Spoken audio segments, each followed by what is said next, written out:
Hello everyone. आज के इस वीडियो में हम लोग देखने वाले हैं कक्षा 8 बिहार बोर्ड के चैप्टर नंबर 9 ईंधन हमारी जरूरत, इस अध्याय के क्वेश्चन आंसर। अगर आप लोग पिछले वीडियो को नहीं देखे तो उसे जाकर देख लीजिएगा। उसमें मैंने इस चैप्टर के सारे इम्पोर्टेंट तथ्यों को बताया था। आज इस वीडियो में हम लोग क्वेश्चन आंसर देखेंगे। तो यहाँ पर हमारा फर्स्ट क्वेश्चन है, रिक्त स्थानों की पूर्ति कीजिए। रिक्त स्थान की पूर्ति करना है। में डैश तथा डैश जीवाश्म ईंधन है। तो कोयला तथा पेट्रोलियम जो है जीवाश्म ईंधन है।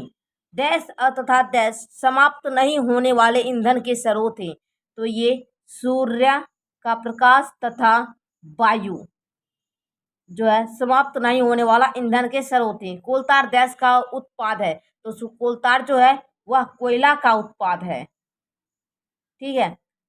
में पेट्रोलियम के विभिन्न संघटकों को पृथक करने का प्रक्रम क्या कहलाता है? तो परिष्करण कहलाता है। यहाँ पर परिष्करण भर लेना है।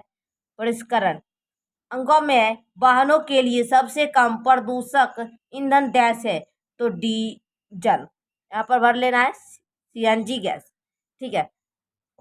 जो है यहाँ पर आप लोग को सीएनजी गैस भर लेना है। सीएनजी ईंधन जो होता है वह वाहनों के लिए सबसे कम प्रदूषणकारी ईंधन होता है। अब क्वेश्चन नंबर 2 है, निम्नलिखित कथनों के सामने सत्य असत्य लिखिए। तो सत्य असत्य लिखना है। कौन है? जीवाश्म ईंधन प्रयोगशाला में बनाए जा सकते हैं। तो जीवाश्म ईंधन जो होता है वह प्रयोगशाला में नहीं बनाया जा सकता, तो असत्य हो जाएगा। ठीक है, गलत। में कोक कार्बन का शुद्ध रूप है। कोक जो होता है वह कार्बन का शुद्ध रूप है, तो ये सत्य हो जाएगा। सही का निशान लगाना है। में पेट्रोल की अपेक्षा सीएनजी अधिक प्रदूषण ईंधन है, तो ये जो है असत्य हो जाएगा। सीएनजी जो है यह उतना प्रदूषण नहीं है जितना कि पेट्रोल होता है। में बरौनी में तेल का कुआं है, तो ये हमारा गलत हो जाएगा, असत्य। ठीक है, बरौनी में तेल का कुआं नहीं है। देखिए, अंगों में कोलतार विभिन्न पदार्थों का मिश्रण है, तो ये सत्य हो जाएगा। कोलतार जो है वह विभिन्न पदार्थों का मिश्रण है। ठीक है। अब हमारा क्वेश्चन नंबर 3 में है, कोयला किस प्रकार बनता है? तो उत्तर हम लोग देखते हैं।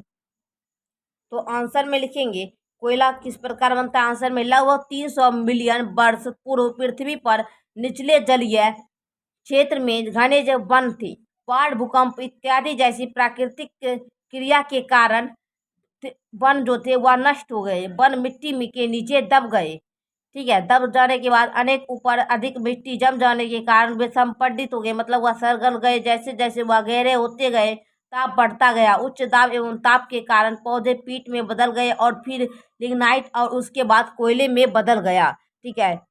कोयला इसी प्रकार बनता है। मैंने आपको जो मैंने पढ़ाया था उसमें भी बताया था। अब हमारा 4 नंबर क्वेश्चन है, जीवाश्म ईंधन समाप्त होने वाले प्राकृतिक संसाधन क्यों हैं? जीवाश्म ईंधन जो होता है वह समाप्त होने वाले प्राकृतिक संसाधन क्यों हैं? तो आंसर में लिखेंगे कोयला एवं पेट्रोलियम जीवाश्म ईंधन हैं। इसके निर्माण में लाखों वर्ष लग जाते हैं, और जब यह एक बार समाप्त होता है तो इसे निर्माण होने में काफी ज्यादा वक्त लग जाता है। इसलिए अतः जीवाश्म ईंधन समाप्त होने वाले प्राकृतिक संसाधन हैं। अब हमारा 5 नंबर क्वेश्चन है, ईंधन कितने प्रकार के होते हैं? तो हम लोग इसका भी उत्तर देखते हैं। तो आंसर में लिखेंगे ईंधन को उत्पत्ति के आधार पर ईंधन को 2 भागों में बांटा गया है, प्राथमिक ईंधन, द्वितीयक ईंधन। प्राथमिक ईंधन लकड़ी, कोयला, तेल, पेट्रोलियम प्राथमिक ईंधन के अंतर्गत आता है, और द्वितीयक ईंधन जो होता है चारकोल, कोक, रसोई गैस, ये सभी द्वितीयक ईंधन के अंतर्गत आता है। भौतिक अवस्था के आधार पर ईंधन को 3 भागों में बांटा है, ठोस, द्रव, गैस। ठोस को 2 भागों में, लकड़ी, कोयला, द्रव को पेट्रोलियम, गैस को प्राकृतिक गैस। इस प्रकार आप लोग लिख लीजिएगा। अब हमारा जो नेक्स्ट क्वेश्चन है, क्वेश्चन नंबर जो हमारा 6 है वह है पेट्रोलियम निर्माण की प्रक्रिया को समझाए। तो पेट्रोलियम, इसमें आप लोग उत्तर लिखेंगे। तो इसके उत्तर में लिखेंगे मिट्टी की नई परतें, पूरा यहाँ से लेकर आप लोग को यहाँ तक लिखना है कि मिट्टी की नई परतें, पुरानी परतें ऊपर जमती चली जाती है। इस प्रकार परतों में वृक्ष और मरे हुए जीव भी दब जाते हैं। इन मृत जीवों पर दबाव और ताप का प्रभाव पड़ता है। मरे हुए समुद्र प्राणी भी समुद्र की तली में जमा हो जाते हैं। मिट्टी और रेत भी समुद्र की तली में बैठ जाते हैं। इस प्रकार मृत समुद्री प्राणियों की परतें अजैब तलघट के साथ दब जाती है। इन पर बहुत भारी दबाव पड़ता है।